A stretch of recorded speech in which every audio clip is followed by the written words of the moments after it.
തിരഞ്ഞെടുപ്പ് കമ്മീഷനെതിരെ atom bomb കയ്യിലുണ്ടെന്നും തെളിവുകൾ പുറത്തു വന്നാൽ ബോംബ് പോലെ പൊട്ടുമെന്നും ഓഗസ്റ്റ് 1-നാണ് രാഹുൽ ഗാന്ധി മാധ്യമങ്ങളോട് പറഞ്ഞത്. ഒരാഴ്ചയ്ക്ക് പിന്നാലെ ആ ബോംബ് പൊട്ടിക്കാനെന്ന പേരിൽ രാഹുൽ വ്യാഴാഴ്ച മാധ്യമങ്ങളെ വിളിച്ചുകൂട്ടി. വോട്ടർ പട്ടികയിലെ ക്രമക്കേടുകൾ നിരത്തി രാഹുൽ തൻ്റെ കയ്യിലുള്ള ബോംബ് പൊട്ടിച്ചു. ലോക്സഭാ തെരഞ്ഞെടുപ്പിലും കർണാടക, മഹാരാഷ്ട്ര നിയമസഭാ തെരഞ്ഞെടുപ്പിലും വ്യാപക ക്രമക്കേട് നടന്നെന്നായിരുന്നു രാഹുലിൻ്റെ ആരോപണം.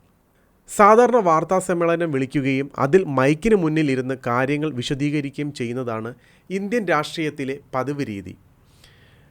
എന്നാൽ രാഹുൽ വ്യാഴാഴ്ച നടത്തിയത് ദേശീയ രാഷ്ട്രീയത്തിലെ തന്നെ പവർ പോയിൻ്റ് പ്രസൻറ്റേഷനോട് കൂടിയ വിദേശ രാജ്യങ്ങളിലൊക്കെ നേതാക്കൾ നടത്തുന്നതിന് സമാനമായ വ്യക്തമായ വാർത്താ സമ്മേളനമായിരുന്നു.